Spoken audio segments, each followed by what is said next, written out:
buenas tardes, buenas noches. Les damos la bienvenida a la edición central de MD Noticias. ¿Cómo estás, Martín? ¿Cómo te va, Natalia? Bienvenida. Gracias. ¿Ya recuperada? Dejando la gripe atrás. Bueno, muy bien. Así que ahora, con las defensas bien altas y pronta para encarar este día a día, la tenemos a Natalia. Es un gusto también, por supuesto, estar con ustedes, empezar la semana y empezar con asuntos que son derivación de lo que ocurrió el jueves por la noche en Montevideo, sí, la semana pasada. Exactamente. El presidente Luis Lacalle Pou convocó a un Consejo de Ministros ampliado para este martes, del que participarán autoridades de diversos organismos estatales. Si bien la agenda es abierta, se presume que uno de los temas centrales será la seguridad, justamente, claro, Martín, porque se supone luego de los homicidios del jueves pasado en el barrio Maracaná de Montevideo. También se prevé que en las próximas horas haya una nueva reunión interinstitucional, aparte de este Consejo de Ministros ampliado, para abordar las situaciones de violencia hacia niñas, niños y adolescentes en contextos de vulnerabilidad. Esta tarde se realizó el velatorio del niño de 11 años asesinado el jueves pasado, justamente, por lo que no hubo clases en la escuela a la que concurría. Tendremos el desarrollo de esta información, pero hay más. Vamos a repasar los titulares comenzando la semana, por favor. Especialistas rechazan la propuesta del precandidato Jorge Gandini de que militares se hagan cargo de la seguridad interna. El sindicato de Antel denuncia que la nueva ley de medios atenta contra la empresa pública, por lo que mañana realizará una movilización al Palacio Legislativo mientras se vote el proyecto en la Cámara de Representantes, que acompañará con un paro a nivel nacional. El expediente sobre la actuación de ex jerarcas del gobierno en la entrega del pasaporte uruguayo a Sebastián Marcet y la posible destrucción de un documento de Cancillería no tuvo movimientos desde el año pasado. El Ministerio de Salud Pública informó que en 6 semanas de la campaña de vacunación antigripal, la cobertura en personas embarazadas alcanza 14% y en niños y niñas de hasta 5 años a 8%. Mañana se celebra el Día Internacional de la Fertilidad. En Uruguay casi 7 mujeres de cada 1000 hacen uso de las técnicas de reproducción humana asistida. La Intendencia de Montevideo lanzó una serie de actividades para niños, niñas y adolescentes que se desarrollarán de junio a septiembre en distintos barrios de la ciudad con entrada gratuita. En México, la candidata opositora anunció que impugnará las elecciones en las que se impuso Claudia Sheinbaum, con casi el 60% de los votos, argumentando que hay mucho desconcierto y dudas con el resultado. El primer ministro israelí Benjamín Netanyahu afirmó que existen lagunas entre la propuesta original y la versión del presidente estadounidense Joe Biden con respecto a una tregua en Gaza, reiterando que sería temporal y no supondría el fin de la guerra.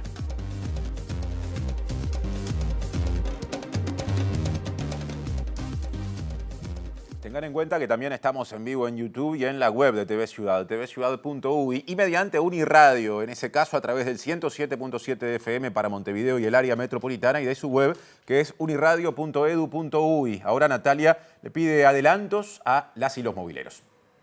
Sí, vamos primero con Martín Duarte, que está allí en el Parlamento. Hay varias novedades, una vinculada a la ley de medios. Martín, adelante. Natalia, Martín, buenas tardes para ustedes, para los televidentes. Sí, hay muchos temas y distintas actividades aquí en el marco del Parlamento. Una, como bien decías, el tratamiento que seguramente mañana tendrá en la Cámara de Diputados la ley de medios, tal como viene del Senado. Recordar que diputados no puede hacer modificaciones al proyecto aprobado en el Senado y debe considerarlo, aprobarlo o no en la jornada de mañana. Y el Partido Colorado marcó una postura hoy en su reunión de bancada que no acompañará la ley de medios en el caso de que no haya un compromiso, en este caso del presidente de la República, de vetar el artículo 72, que es el cuestionado, el aditivo que agregó Cabildo Abierto y que entiende el Partido Colorado que no tiene razón de ser dentro de esta ley. En algunos minutos la diputada María Eugenia Rosselló nos va a estar explicando la consideración que hizo la bancada del Partido Colorado y cuál va a ser la postura mañana en el plenario. Y el derecho a la alimentación es el tema del móvil de Julieta Núñez Tomás, que ya nos hace un adelanto. Julieta, adelante. ¿Cómo estás, Nati? Buenas noches. Así es, nos encontramos en esta instancia en la Universidad CLAE, aquí en el centro de Montevideo. Se está desarrollando el primer foro sobre derecho a la alimentación que impulsa la Red Internacional de Economía Humana, bajo la premisa de que no se puede solucionar únicamente con una medida el problema del acceso a la alimentación. Es que hay varias especialistas y varios especialistas también discutiendo sobre este tema. En unos minutos estaremos hablando con alguna de ellas. A propósito de crímenes como los mencionados en la portada de hoy, el senador y precandidato presidencial nacionalista Jorge Gandini insistió con su idea ya manejada anteriormente, semanas atrás, de extender el patrullaje militar a centros poblados. Y esto despertó diferentes reacciones, algunos rechazos. Por ejemplo, el de Julián González Guyer, que es doctor en ciencia política especializado en el vínculo entre el poder civil o la población civil y las y los militares, que entiende que no hay preparación para que las Fuerzas Armadas realicen esa tarea. Los militares no están preparados, ni formados, ni equipados para, digamos, lo que él plantea. No, es verdad. Y a mí no me dicen eso. Mis asesores son policías en actividad que no pueden aparecer. Mis asesores son militares que han ido al exterior, al Congo, a defender a Uruguay y están capacitados.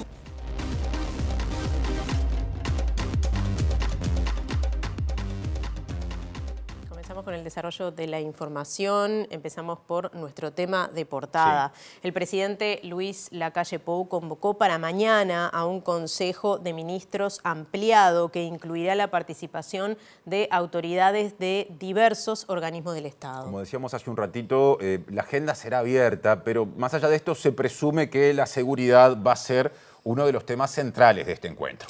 A su vez, autoridades de los Ministerios del Interior y de Desarrollo Social, del INAU y del municipio A de Montevideo también mantendrán una reunión en los próximos días para analizar la situación de inseguridad del barrio Maracaná y de otras zonas de la capital. Si bien desde el viernes hay un refuerzo del patrullaje, desde la comunidad se reclaman intervenciones más profundas. Vecinos y vecinas dijeron a MBD Noticias que hace mucho tiempo están pidiendo mejoras en iluminación e instalación de cámaras de seguridad.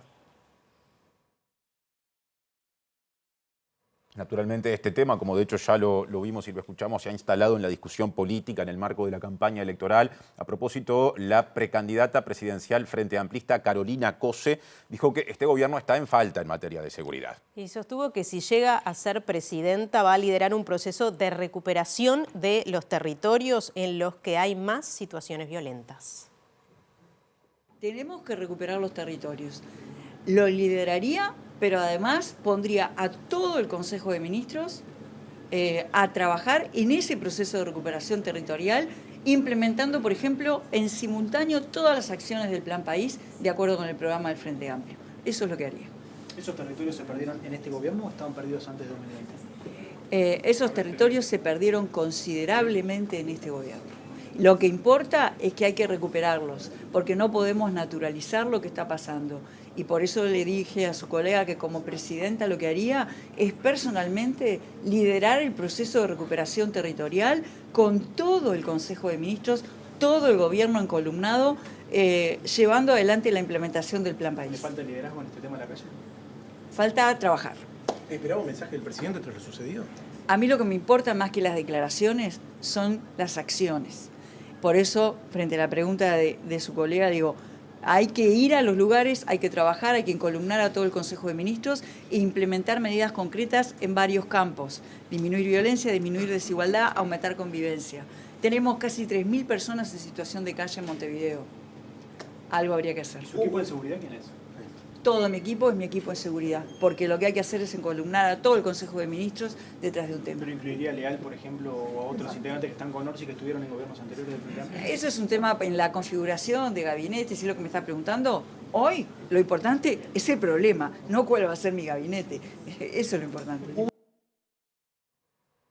Y autoridades de la ANEP y de los distintos subsistemas educativos se reunieron para coordinar acciones ante los diferentes hechos de violencia que vienen afectando a niños, niñas y adolescentes. Y habló de esto una de las autoridades involucradas, Olga de las Heras, que es directora general de Educación Inicial y Primaria, y dijo que ya hay un plan de convivencia, así se llama, definido, pero todavía no se definió cómo implementarlo. Primaria tiene una larga data en lo que corresponde a lo que es convivencia en centros educativos. Estamos implementando estrategias para un abordaje interinstitucional. Es importantísimo que nosotros sigamos apuntando, como siempre Primaria lo ha hecho, a la prevención. No vamos a dejar de asistir en lo que es la promoción y prevención de hechos violentos, pero a veces la emergencia, como en este caso, apunta a que nosotros tengamos que activar otros dispositivos de intervención. En este caso, el dispositivo de intervención que se activa es el acompañamiento a las familias, a los docentes. En este acompañamiento se implementa a través de talleres con la familia, talleres con los niños, con talleres de reflexión, apuntando también a la aceptación del hecho y también a cómo seguir después de esto. En la mañana de hoy, por ejemplo, aquí estuvimos conversando y exponiendo a través de todos los subsistemas la importancia que es trabajar en esa tríada, escuela, familia y comunidad. Pero no es solamente la familia, es la comunidad territorial. Nosotros en el barrio Maracaná necesitamos realmente trabajar con otros agentes sociales que allí viven o que allí tienen, ya sea la policlínica, ya sea la seccional policial. Tenemos que abrirnos y activar otros actores sociales. Y como vimos hace instantes, el senador y precandidato presidencial nacionalista Jorge Gandini dijo que lo que ocurrió en el barrio Maracaná de Montevideo demuestra que debe extenderse el patrullaje militar que ya existe en zonas fronterizas no pobladas a centros poblados. Discrepó con quienes dicen que las Fuerzas Armadas no están capacitadas para esta acción y aseguró que la gente respalda su idea. Varios feriantes, puesteros, me llamaron la atención y me dijeron, impactados por lo de anoche, esos 4 homicidios, hay que sacar a los militares a la calle. Usted tiene razón, me decían, hay varios feriantes. Ahora, tanto jerarcas policiales como militares coinciden en afirmar en que precisamente el ejército, por ejemplo, no está capacitado no es verdad. Para... ¿Cómo se puede adaptar? ¿Cómo se puede... No es verdad. Y a mí no me dicen eso. Mis asesores son policías en actividad que no pueden aparecer. Mis asesores son militares que han ido al exterior, al Congo, a defender Uruguay y están capacitados. Tan capacitados están que hoy los tenemos desplegados en una franja de 20 kilómetros alrededor de la frontera y en esa franja hacen detención de personas infragantes de delito, hacen revisión de vehículos y sus cargas, identidad de personas, le piden documentos con armas largas, con planillas, detienen personas, persiguen vehículos, dan cuenta a la Fiscalía, han atrapado contrabando, han atrapado portes de armas, drogas. Nunca, usted que es periodista, escuchó un abuso militar, que se le escapó un tiro, que se pasaron de la raya. Y el sociólogo Luis Eduardo Moraz dijo que la violencia que se constata en algunos barrios refleja omisiones del Estado en la construcción de ciudadanía y en la integración social. Y también discrepó con la propuesta recién planteada por Gandini. Hay otro tipo de violencia que vive en determinados territorios de la ciudad, que es una violencia mucho más pronunciada, una violencia mucho más grave, una violencia que denuncia una renuncia del Estado, una grave omisión del Estado en construir ciudadanía. Hay un gran déficit de integración social, un déficit muy importante en la construcción de ciudadanía, porque la primera lectura que se hace en la sociedad, que hace muchas veces el sistema político con medidas como las que han aparecido el fin de semana, absolutamente inauditas, de sacar los militares a la calle, por ejemplo, una cosa increíble que un precandidato de sensibilidad wilsonista plantee la salida de los militares a la calle, una cosa totalmente inaudita que plantea un nivel de confusión muy importante. Pero lo cierto es que en determinados territorios hay una grave omisión del Estado en brindar el acceso a la justicia. O sea, nosotros la construcción que hacemos del tema, decir, son ajustes de cuenta y la persona tiene antecedentes delictivos. Claro. Cuando los niveles de aclaración de esos homicidios prácticamente son nulos o muy bajos, nosotros estamos planteando un grave déficit del Estado porque el Estado tiene que aclarar todos los homicidios. La construcción que hace la sociedad es uno menos, que se maten entre ellos. Sí. Y ahí hay un plus de violencia que se sitúa en determinados territorios. Además, Julián González Guyer, lo vimos al comienzo, doctor en ciencias políticas y también especialista en la relación civil-militar, se sumó a quienes se oponen al planteo de Gandini. Dijo que es riesgosa porque, a su entender, las Fuerzas Armadas no se depuraron luego de la dictadura y porque no se entrenan para realizar patrullaje en áreas urbanas. Los militares no están preparados, ni formados, ni equipados para, digamos, lo que él plantea, sea patrullaje, que además no se sabe qué van a ir a pasear por la calle y a mostrar su armamento, arriesgándose a que le peguen un tiro. ¿Y qué hacen si aparece un problema? Para peor, digamos, tenemos una experiencia muy lamentable en nuestro país respecto a los militares en la calle. Todavía estamos lejos de que las Fuerzas Armadas hayan abandonado su concepción, ¿verdad? Las Fuerzas Armadas siguen sosteniendo que actuaron bien durante la dictadura. A diferencia de Gandini, González Guyer considera que la ley vigente desde 2018, que habilita el patrullaje militar en la faja fronteriza fuera de centros poblados, no garantiza que las Fuerzas Armadas puedan hacer correctamente la misma tarea en ciudades. Esa ley excluye expresamente las zonas pobladas. Y eso es lo que quiere Gandini con su propuesta, pasar a patrullar zonas pobladas. Por algo se excluyeron las zonas pobladas de esa ley. La organización no gubernamental Plataforma Infancias y Adolescencias lanzó una campaña pública y social en respuesta a los hechos de violencia de los que han sido víctimas niños, niñas y adolescentes. El psicólogo Fernando Olivera dijo que estos hechos que se han dado tanto en Montevideo como en el interior del país son cada vez más letales. La campaña en realidad surge hace un tiempo, venimos discutiendo desde diferentes espacios de Plataforma y Infancia y Adolescencia, que la integramos más de 50 organizaciones, el Comité de los Derechos del Niño, ANON y Servicios Universitarios, porque queríamos poner en tela de juicio muchas de las noticias que estaban saliendo sobre situaciones que estaban viviendo las infancias y adolescencias en diferentes puntos del país.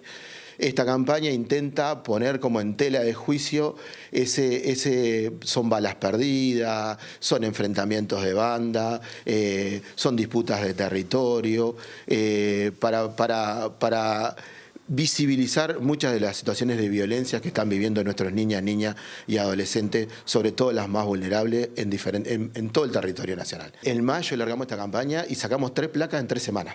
Vinculada a diferentes situaciones, una en el Cerro, otra en Punta de Rieles, esta última en Maracaná, pero recuerdo las situaciones que se dio en Rivera, donde prendieron fuego una casa con 2 niños adentro, la del Pinar. Bueno, a lo largo de este año han sido varias las situaciones de violencia cada vez más letal hacia las infancias y la adolescencia.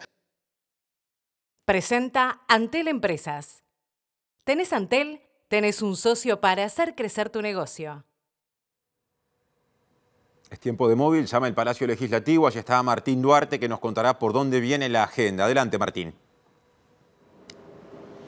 Gracias, Martín. Les comentábamos hoy al inicio de Noticias que la bancada del Partido Colorado, reunida en la jornada de hoy, definió una postura para llevar en el tratamiento que mañana tendrá la ley de medios a propósito de la mirada crítica al artículo 72, este aditivo impulsado por Cabildo Abierto que se agregó en el Senado. Le recordamos que así como viene la ley tiene que ser o aprobada o rechazada, no se le pueden hacer modificaciones, y estamos con la diputada María Eugenia Rosselló para justamente conocer un poco lo que se trató en la jornada de hoy en la bancada de coordinación del Partido Colorado y cuál va a ser la postura que llevará mañana también el partido a esta jornada clave en torno al futuro del proyecto de la ley de medios. Sí, exactamente. El Partido Colorado se reunió en bancada y los legisladores que allí integramos esa bancada hemos decidido como ya lo hemos venido manifestando en diferentes medios por parte de diferentes legisladores que lo integran, nuestra negativa en apoyar el proyecto como vino del Senado por haberle incluido este artículo 72 que para nosotros no es posible apoyarlo. Porque afecta y obviamente que algo fundamental que para nosotros es la libertad de prensa y en eso nosotros no vamos a negociar. Entonces, para nosotros es fundamental tener con certeza de si el presidente va a vetar o no este artículo y como no lo hemos tenido hasta el día de hoy, hemos manifestado nuestra postura de que no podemos acompañar un proyecto de ley sin saber si va a ser vetado o no este artículo, que para nosotros es fundamental esa información para poder votarlo o no. O sea, la postura ahora, a esta hora de la noche, es que el Partido Colorado no acompañaría o no votaría, no estarían los votos de la bancada, a no ser que hubiera un compromiso por parte del presidente de la República de vetar ese artículo. Un anuncio público del presidente de la República informando que va a vetar este artículo 72, la bancada del Partido Colorado apoya el proyecto de ley. Un dato interesante importante a tener en cuenta es que si mañana se pone a consideración este proyecto de ley, sin tener esta información que te acabo de mencionar por parte del presidente, el proyecto naufraga en la Cámara de Diputados, es tercera Cámara, como bien dijiste, se vota por sí o por no, entonces para que no naufrague, porque en realidad se tiraría por la borda todo el trabajo realizado por parte de todos aquellos legisladores que trabajaron en la comisión correspondiente, más de 90 artículos que contiene esta ley, es fundamental que, por una cuestión numérica también, que se postergue el tratamiento de este proyecto de ley para que no afecte todo ese trabajo realizado. Así que estamos entre dos situaciones. O tenemos la información certera de que el presidente lo anuncia públicamente de que va a vetar este artículo 72, lo acompañamos fundamentando eso, o se pone a consideración, no se posterga y el proyecto no se aprueba en la Cámara de Diputados en el día de mañana. Ese anuncio público, para que quede claro, tiene que ser a nivel personal, a nivel mediático, o puede haber un propio compromiso de legisladores del Partido Nacional que aseguren ese veto. No, un compromiso público del presidente de la República informando que va a ser que va a llevar adelante el veto al artículo 72. Y como hasta ahora no ha sucedido, es que nosotros manifestamos esta preocupación, que el Partido Colorado, por un tema de principios, no puede acompañar un proyecto de ley que va contra la libertad de prensa, como nosotros entendemos que se desprende de este artículo 72, que fue incluido en el último momento en el Senado. María Eugenia, tú quedaste encargada de las negociaciones. A propósito, en la jornada de mañana, antes de que se aborde en el plenario el tema, va a haber una reunión de coordinación de bancada, ¿verdad? Sí, seguramente sigamos conversando con el resto de los coordinadores de la coalición. He estado conversando con el coordinador del Partido Nacional, Juan Martín Rodríguez, y estamos a la espera de que ellos nos comuniquen su postura. Creo que como te manifesté recién, por una cuestión numérica, convendría postergar el tratamiento del proyecto hasta tanto el presidente no haga ese anuncio público, porque si no mañana naufraga y como te dije también, sería una lástima que tirar por la borda todo un trabajo de mucho tiempo de un proyecto que, sin ser ese artículo, nosotros queremos apoyar. De esa conversación que tuviste con el coordinador de bancada del Partido Nacional, ¿hay expectativas de que pueda suceder ese compromiso previo al tratamiento de mañana? Es una cuestión numérica, o sea, realmente el Partido Nacional está interesado que este proyecto salga, el Partido Colorado también, sin este artículo, por lo tanto, es de entender que se va a postergar el tema. No he tenido todavía la comunicación oficial, se está haciendo las consultas con el resto de sus legisladores y cuando tenga una respuesta ahí podemos informarlo, pero yo creo que sí, porque si no va a naufragar este proyecto de ley y no es la idea. ¿Con Cabildo Abierto hubo algún contacto? No, con Cabildo Abierto lo hemos comunicado en el grupo que tenemos los coordinadores. No he tenido un comunicado de ellos ni una respuesta. Sí he visto sus manifestaciones por la prensa. Eugenia, muchas gracias por estos minutos.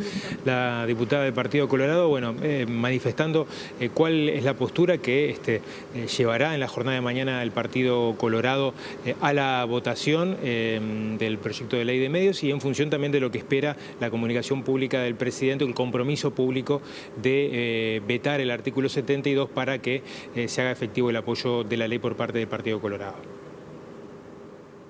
Presentó Antel Empresas. ¿Tenés Antel? Tenés un socio para hacer crecer tu negocio. Seguimos en tema y les contamos que el sindicato de Antel convocó a un paro de 24 horas con movilización para mañana, o sea, para este martes, justamente ante el tratamiento en la Cámara de Representantes del proyecto de ley de medios. El sindicato rechaza que las empresas de televisión para personas abonadas puedan comercializar servicios de Internet por redes propias o contratadas. Hay todo un componente del análisis del esquema de medios y de telecomunicaciones que se queda de lado y que tiene que ver con la dimensión social y el papel que juega nuestra empresa pública. Esa es principalmente la razón por la que los trabajadores y trabajadoras de Antel el día de mañana paramos, justamente para que no quede invisible que esta discusión también tiene que ver con comprometer a nuestro país en materia de telecomunicaciones en el desarrollo de un conjunto de políticas públicas que mañana puedan garantizar el acceso universal a las telecomunicaciones. Los trabajadores reclaman políticas públicas que aseguren el acceso universal a las comunicaciones. Los trabajadores mantienen reuniones con legisladores y en ese marco se les informó que el presidente Lacalle Pou vetaría el artículo 72. No es el único artículo, por decirlo de alguna forma, que si el presidente de la República lo veta, la ley quedaría en condiciones de avanzar. La ley en todo su contexto es mala, no tiene un aspecto bueno, al contrario.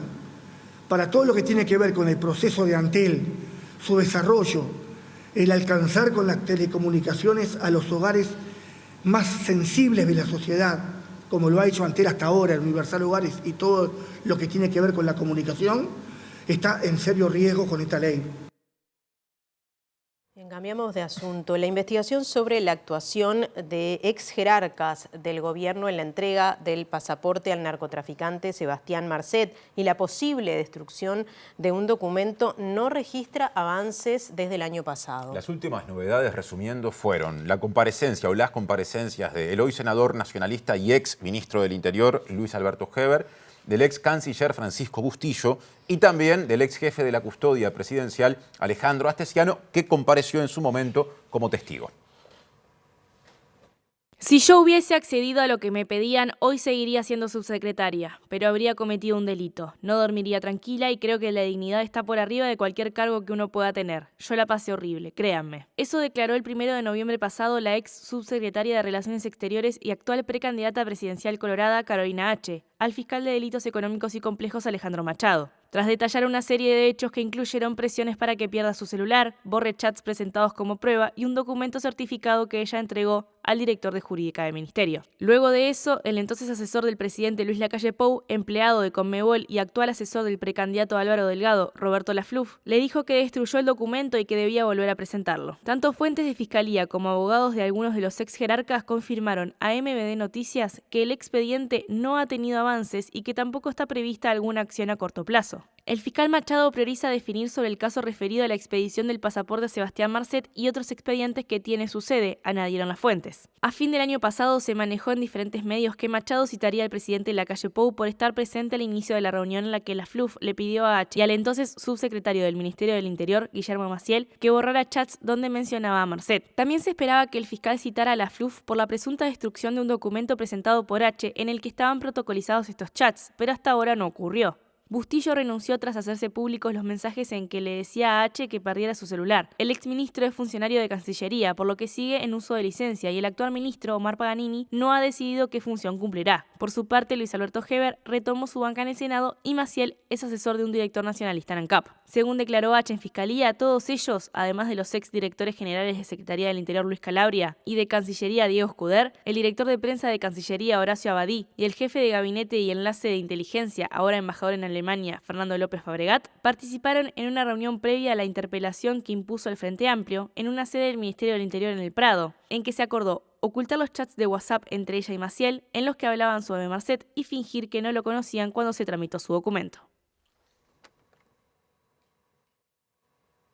Ahora pasamos al diario de campaña, porque el Partido Avanzar Republicano es una de las nuevas formaciones políticas inscriptas para participar, para debutar como partido político en las elecciones internas de este año. Su líder y precandidato presidencial es Martín Pérez Banchero, quien, entre otras cosas, propone una reforma política del Estado para reducir cargos y sueldos.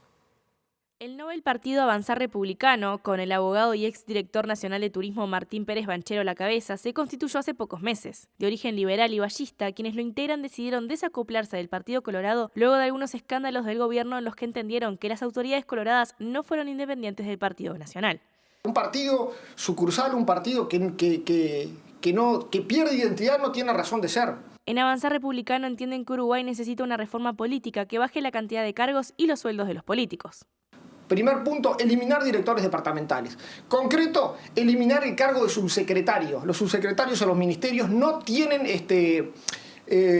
no son ordenadores de gasto, no pueden gastar, no pueden disponer, sin embargo tienen unos sueldos gigantes y unas secretarías con una parafernalia gigante. Tercero, fusionar directores de entes. No entes, yo no digo que los entes se fusionen, pero no tiene sentido tener un directorio de Correo y tener un directorio de Antel. Es el mismo directorio. Con los bancos pasa lo mismo, es el mismo directorio político.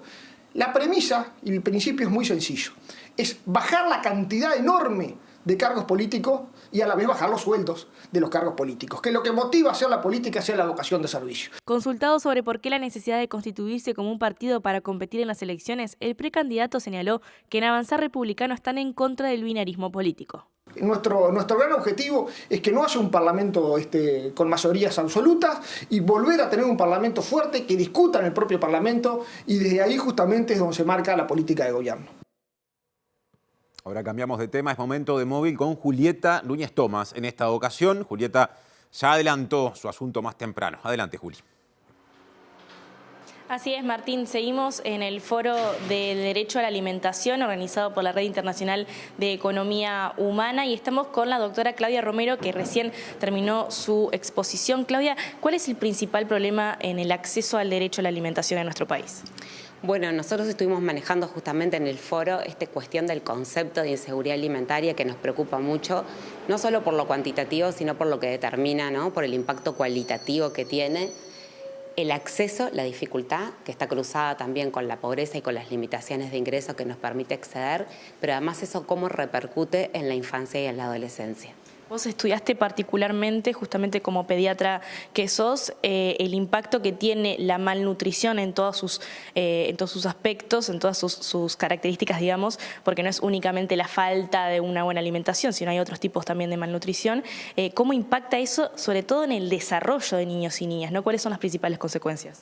Ahí está. Es bien importante eso que decías, porque cuando hablábamos de malnutrición siempre nos referíamos a la malnutrición por déficit y hacíamos hincapié más en la desnutrición, pero ahora sabemos que hay una triple carga de malnutrición que tiene que ver con la desnutrición o emaciación, con el déficit de nutrientes críticos y con la malnutrición por exceso, que es el sobrepeso y la obesidad.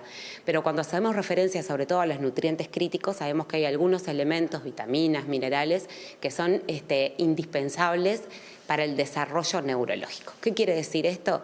Que ese cerebro, que además de ese niño que se está formando intraútero, porque también las deprivaciones maternas tienen impacto en lo que va a acontecer con la vida de ese niño, esas deprivaciones y esas alteraciones en el desarrollo neurológico no solamente producen efectos a corto plazo, sino que también producen efectos a mediano y largo plazo, con un rendimiento cognitivo menor al esperado para su edad y con un rendimiento después en las pruebas de inteligencia que puntean menor, que eso lo va a trasladar a la capacidad de lograr trabajos y de buena calidad además. ¿Y cómo se debe atender esta problemática teniendo en cuenta que es multifactorial y que son varias justamente las cuestiones que inciden en esta malnutrición que sufre gran parte además de los niños, niñas y adolescentes? Sí, eso es bien interesante, ¿no? Porque esta malnutrición que nosotros decimos que además en algunos lugares se da de forma estructural y que tienen que ver con otras variables, porque en general la inseguridad alimentaria está en los hogares donde hay más pobreza, la inseguridad alimentaria se desarrolla más en hogares monoparentales, con mujeres a cargo, la inseguridad alimentaria se da en lugares donde además esos niños están privados muchas veces de concurrir a un centro educativo o lo hacen en menor manera, todo lo cual confluye, ¿no?, a que el rendimiento sea menor de lo esperado. Entonces, evidentemente, para la atención de los niños, porque los niños son uno solo y nosotros lo que estamos viendo es que estos factores intervienen en cómo crecen en su salud biológica, si se quiere, en cómo se vinculan con otros, en sus relaciones más afectivas y en cómo aprenden y después consiguen estas cuestiones de trabajo, no pueden tener una mirada y un accionar único. Necesitamos equipos interdisciplinarios, intersectoriales y que trabajen en los territorios, porque bien hoy se mostraban los números globales de inseguridad, de pobreza, de desnutrición, de anemia, pero sabemos que esos números pueden ser bien diferentes cuando estamos en unas zonas de Montevideo que cuando estamos en otras. Necesitamos trabajar en territorio atendiendo a las realidades y necesitamos trabajar desde la salud, desde la educación, desde las políticas públicas y sociales. ¿Qué nivel de priorización que te parece que tiene este tema en la sociedad actualmente? Ya. O sea, no sé si la sociedad puede vislumbrar, porque en realidad cuando uno le pregunta a la sociedad cuáles son los temas que más importan, la infancia y la adolescencia está postergada y aparecen, ¿no?, los temas de inseguridad, que obviamente nos preocupan a todos, pero para mí la infancia y la adolescencia no admite demora. O sea, si nosotros queremos pensar en un país productivo a largo plazo, es inevitable tener que invertir en primera infancia. Es inevitable tener que invertir en adolescencia también. Así que para mí es urgente. Muchísimas gracias, Claudia. Gracias a ti. Nos damos un beso después. Ahora continúa este foro y, como les decía, es el primero, además de una serie que van a ver. Va a haber un segundo foro sobre derecho a la alimentación, que ya ven que, como tienen diversas expertas y expertos hoy en día hablando sobre este tema, también requieren de diversos esfuerzos para lograr llegar a una comunión en lo que tiene que ver con el derecho a la alimentación. Bien, gracias Julieta y equipo. Vamos a otro tema. El ministro de Relaciones Exteriores, Omar Paganini, defendió ante la Comisión de Ciencia y Tecnología de la Cámara de Representantes la aprobación del Tratado de Cooperación de Patentes, que en este momento está a estudio del Parlamento. Dijo Paganini que en caso de que se concrete el tratado y Uruguay lo suscriba, el país no va a ceder soberanía. Hay 157 países que votaron este tratado y como nosotros no estábamos, mucha gente no patenta en el Uruguay. Uruguay tiene muy malos indicadores de patentamiento, cuando en realidad tiene muchos inventores uruguayos y muchos innovadores que están haciendo muchas cosas y a veces las patentan en el exterior para estar protegidos. El tratado de cooperación en patentes no cede soberanía, lo que uno hace es darle un tiempo de protección a la persona para que venga a registrarse el Uruguay, pero el que decide si es patentable o no es el Uruguay. Y también le dan una protección a los uruguayos para ir a patentar a otro lado por 30 meses, que si no, no lo tienen.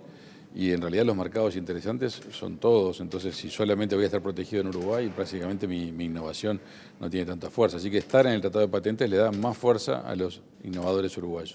Paganini se refirió al condicionamiento que presenta el Tratado Transpacífico a la hora de aprobar esta normativa. Uruguay se quiere presentar al Tratado Transpacífico y una de las cosas que tiene que adecuar es el marco regulatorio en propiedad intelectual y esta es una de las cosas que hay que hacer para poder estar en el tratado. El canciller se refirió a las relaciones con Brasil luego de que Uruguay desistiera de participar de la cumbre de presidentes del Mercosur en mayo. Perfectamente bien, estamos muy satisfechos con lo que acordamos en su momento respecto del dragado de la hidrovía de San Gonzalo, que es la que une para Laguna Merín con Laguna Dos Patos. Se acaba de hacer la licitación y concretar las ofertas para el puente de Yaguarón. Hemos colaborado en la situación difícil de Río Grande do Sul, que vemos con mucha preocupación. Hemos colaborado con un helicóptero, ahora estamos colaborando también con otras cosas que nos han solicitado.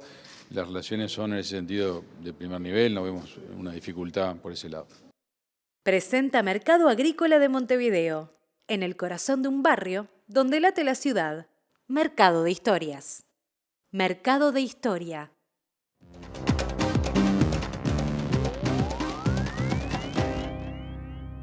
¿Qué tal? Buenas noches. Abrimos el capítulo internacional, naturalmente, hablando de México, donde la candidata del oficialismo, Claudia Sheinbaum, se impuso por amplia mayoría en las elecciones, pero además hubo un triunfo abrumador, tanto a nivel del Congreso como en algunas gobernaciones del partido del actual presidente Andrés Manuel López Obrador. Sin embargo, la candidata vencida, Xochitl Gálvez, que correspondía a esa alianza que se formó entre el PRI, el PAN y el PRD, dijo que va a impugnar las elecciones porque hubo mucho desconcierto y algunas dudas. Sin embargo, los números marcan otra cosa. Les recomiendo hoy, además, a las 22 horas en Sin Fronteras vamos a estar abordando ampliamente lo que han dejado estas históricas elecciones en México.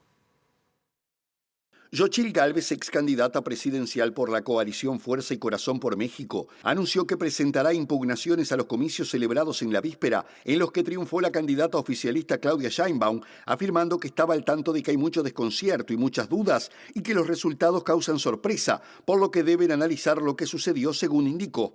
Sobre la base de estos argumentos, indicó que el proceso no ha concluido y su alianza presentará las impugnaciones que prueban lo que aseveró y todos saben, afirmando que se enfrentó a una competencia desigual contra el aparato del Estado dedicado a favorecer a su candidata y de cómo el crimen organizado se hizo presente, amenazando e incluso asesinando a decenas de aspirantes y candidatos, alegó Gálvez en un post publicado en su cuenta de X. Mientras tanto, líderes latinoamericanos y europeos han felicitado a Claudia Sheinbaum por su victoria histórica en las elecciones mexicanas, donde obtuvo alrededor del 59% de los votos, de acuerdo con el 87% de los sufragios escrutados, en los que saca una ventaja de más del 30% frente a su más cercana rival en las urnas, Xochitl Gálvez, que alcanzó el 27% de acuerdo con los resultados preliminares. Pero su victoria no solo queda en el Ejecutivo, ya que el oficialismo también arrasó en escaños en las dos cámaras del Congreso y el presidente Andrés Manuel López Obrador manifestó una inmensa satisfacción por el triunfo de Sheinbaum y calificó la victoria de la candidata y su partido como misión cumplida. La propuesta de paz de Estados Unidos para la situación en Oriente Medio entre Israel y Hamás parece caer en saco roto. En primer lugar, porque el primer ministro israelí Benjamín Netanyahu ha dicho en las últimas horas que la propuesta del presidente Biden tiene algunas lagunas y que es imposible parar la guerra salvo por 6 semanas para que se acuerde el regreso de los rehenes. Por otra parte, las fuerzas de defensa de Israel afirmaron en las últimas horas que 4 de los rehenes están muertos desde hace meses y esa es una confirmación que echa un poco por tierra con esas intenciones. Además, la situación es bastante compleja para el primer ministro Netanyahu, quien por un lado está resistiendo precisamente las manifestaciones que le piden por parte de los israelíes que se liberen los rehenes a cualquier precio y también sus aliados del gobierno que han dicho que si acepta la propuesta de paz de Estados Unidos, lo van a abandonar. En un nuevo intercambio de posiciones públicas en las que no parece haber total claridad por parte de Israel con respecto a su propia propuesta sobre el cese al fuego, expuesta por Joe Biden hace 2 días, el ministro de Defensa israelí afirmó este domingo que su país no aceptará que Hamás siga gobernando Gaza en ninguna fase del proceso para poner fin a la guerra y que está examinando alternativas al grupo islamista. Sin embargo, Pierre Falk, principal asesor del primer ministro Netanyahu en política exterior, confirmaba que Israel había aceptado el acuerdo marco para poner fin a la guerra de Gaza, que fue presentado por Biden, aunque lo describió como defectuoso, y que las condiciones israelíes en cuanto a la liberación de los rehenes y la destrucción de Hamás como organización terrorista genocida no han cambiado. Horas antes, el portavoz de Seguridad Nacional de la Casa Blanca, John Kirby, había dicho que si Hamás aceptaba el acuerdo para poner fin a la guerra, Estados Unidos esperaba que Israel también lo aceptara, luego que el presidente Biden afirmara que es hora de que termine la guerra, al anunciar su plan dividido en 3 partes que comenzaría con un alto al fuego de 6 semanas. En medio de protestas cada vez más intensas y presiones para que el gobierno acepte el acuerdo para liberar a los rehenes, el ministro de Finanzas y el ministro de Seguridad Nacional de Israel dijeron que se oponían a llegar a cualquier acuerdo antes de que Hamás fuera destruido, ya que esto significaría un triunfo del terrorismo. Y el Ministerio de Capital Humano de la República Argentina va a comenzar este martes con la distribución de esas 5.000 toneladas de alimentos que estaban en depósitos en la provincia de Buenos Aires y en Tucumán luego del escándalo que se generó a partir de que se conociera que esos alimentos estaban a punto de vencerse y además generó una crisis que terminó con la salida de varios funcionarios y el respaldo del presidente Milei a Sandra Petovelo, ministra de Capital Humano. Los alimentos van a ser repartidos por el Ejército y además el gobierno argentino anunció una nueva forma de distribución y de acopio de dichos alimentos. Según informó el Ministerio en un breve comunicado, la entrega de los alimentos se extenderá durante las próximas 2 semanas y tendrá en cuenta las fechas de caducidad de los productos, mientras que en los operativos de distribución de los alimentos desde los depósitos de Villa Martelli en la provincia de Buenos Aires y Tafí Viejo en Tucumán, intervendrán efectivos del Ejército y del Ministerio de Defensa. El gobierno firmó un convenio con la Fundación Cooperadora para la Nutrición Infantil para que a través de 64 centros de distribución, sus comedores y merenderos, facilite la provisión distribución de más de 465.000 kilogramos de leche en polvo para los sectores más vulnerables, al tiempo que deberá certificar mediante la presentación de informes los avances periódicos y en un informe final el efectivo de los alimentos por parte de los comedores, asegura el comunicado del ministerio dirigido por Sandra Petovelo, una de las ministras más cercanas al presidente Milei. Este lunes el Ejecutivo argentino anunció que encargará el diseño de un nuevo sistema de acopio de alimentos para situaciones de emergencia al asesor presidencial Federico Sturzenegger, con el objetivo de hacer más eficiente el control de la política social, explicó este lunes el portavoz del gobierno Manuela Adorni. El Ministerio de Capital Humano reconoció la pasada semana que guardaba las 5.000 toneladas de alimentos, algunas de las cuales tienen vencimiento en julio próximo, lo que motivó una acción judicial y la remoción de varios funcionarios, por lo que apuró el reparto con la ayuda del ejército argentino. Presentó Mercado Agrícola de Montevideo, en el corazón de un barrio donde late la ciudad. Mercado de Historias. Mercado de Historia. Bueno, así terminamos el primer bloque. A quedarse porque habrá más información, pausa mediante.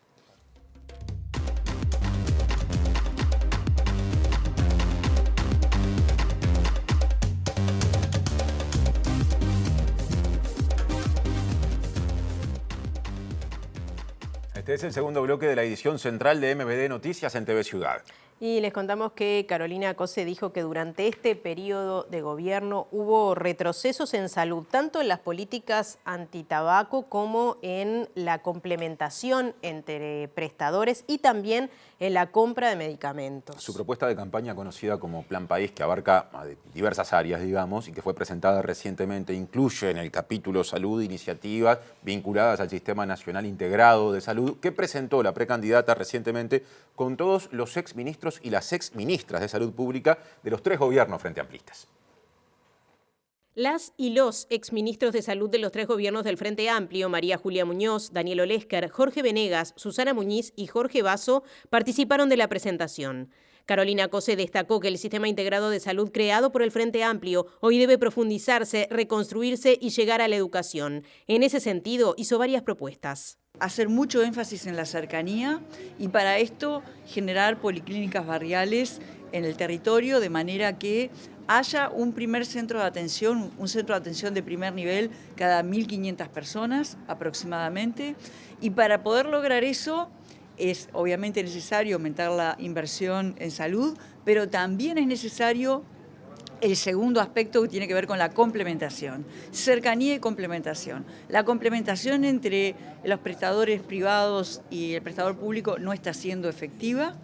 Para aumentar la calidad, fortalecer el rol de ACE como líder en el avance del sistema y algunos aspectos vinculados, varios de los exministros lo nombraron, con incorporación de tecnología, incorporar telemedicina a lo largo y a lo ancho de todo el país. Cose dijo que durante este gobierno hubo retrocesos en las políticas de salud. Se ha retrocedido en complementación, se ha retrocedido en lo que es medicamentos, se ha retrocedido en lo que es la política antitabaco, bueno, por eso, y sobre todo se ha retrocedido en lo que es el contacto con la ciudadanía.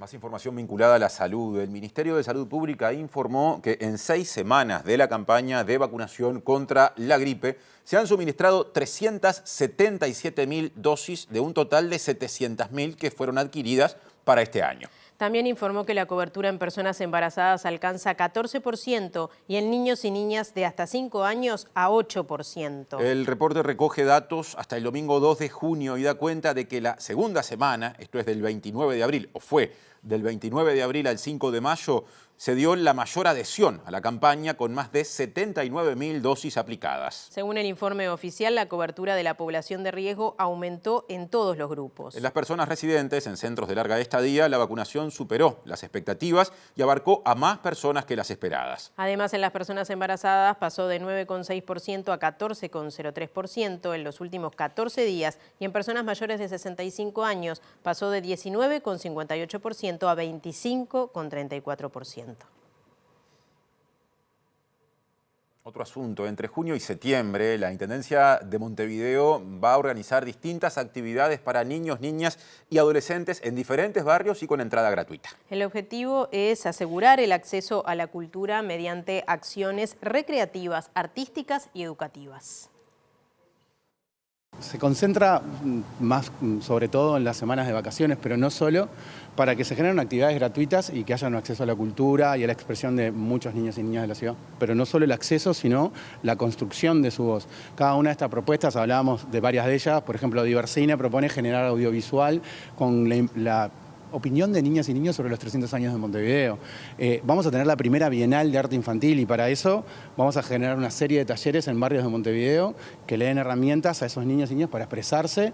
Eso empieza el 15 de junio en la Terminal Goes, pero bueno, vamos por otros barrios de Montevideo.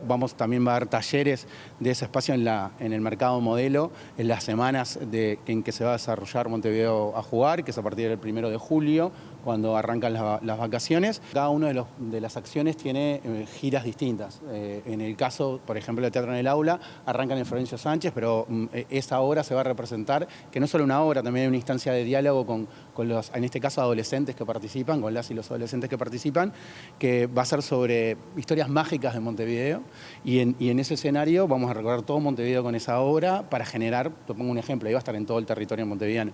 Después, en el A, en el municipio A, y en el G, Montevideo Jugar va a tener fechas específicas en el polideportivo del municipio G y en el Julio Arévalo también. Pongo estos ejemplos. También ya puse cómo va a ser la Bienal. La Bienal también va a estar descentralizada y después en el momento de la exposición, ya en septiembre, agosto, septiembre, bueno, vamos a elegir un espacio para exponer el producto de ese trabajo de todas estas niñas y niños. Estamos en junio, mes de las elecciones internas, y eso se nota en la agenda de la campaña. Sí, claro, se intensifica la actividad de precandidatas y precandidatos, así que vamos a una de ellas, al contacto con nuestro compañero Martín Duarte, que está con el precandidato del Frente Amplio, Yamandu Orsi. Adelante, Martín. Así es, compañeros, porque acaba de terminar esta actividad, este intercambio a propósito de inserción de nuestro país en torno a políticas exteriores. Estamos con el precandidato Yamandu Orsi para hacer un balance de esta actividad. Bueno, Orsi, ¿qué le dejó esta actividad a propósito de la postura y lo que resta para trabajar en nuestro país en torno a política exterior, ¿no? Bueno, me deja... lo fundamental para mí fue el aporte del sector empresarial, en el caso de la Unión de Portadores, Cámara de Industria y del propio PIT-CNT o de trabajadores del movimiento sindical, donde queda claro que el Uruguay tiene cosas para hacer y que no hay tanta diferencia cuando uno analiza las distintas posturas, al revés. Se nos pide un rumbo claro en la política exterior, en este caso vinculado a la actividad económica, pero también creo que el país merece tener un rumbo claro y definir un rumbo claro de cara a los años que se vienen, en un mundo que es muy complejo. En torno a la política del Mercosur, que ha estado en cuestionamiento de cuál es el lugar que ocupa, bueno, en su mirada dentro de lo que es el intercambio internacional comercial, obviamente. Bueno, por suerte, a ver, si algo faltaba o si alguna duda quedaba, escuchar hoy a los empresarios plantear que nada es posible pensarse si no es acompañándonos como Mercosur. También es cierto que se necesitan correcciones y se necesitan eliminar algunas barreras internas que tenemos y el comercio intrarregional como objetivo. Yo creo que también se planteó, y creo que es de recibo, ver que otros formatos un poco más laxos o con menor nivel de compromisos podrían establecerse del Mercosur con otras regiones. Yo creo que el debate está abierto, hay mucha madurez y yo creo que el sector, en este caso Cámara de Industria, Unión de Exportadores y el movimiento sindical piden pista como para que se le dé intervención, participación en una mesa donde se analicen estos temas y estoy seguro que van a ser muchas más las coincidencias que las diferencias. En su alocución usted hacía referencia a la posibilidad de que Uruguay se mostrara como un país articulador entre las grandes potencias dentro de lo que es el marco de la necesaria integración continental. Las potencias regionales, ¿verdad? Uruguay tiene las condiciones como para hacer escenario de articulación entre colosos, entre países bastante más pesados, pero a su vez puede ser garante de negociaciones y algunas incluso pensando en negociaciones de paz.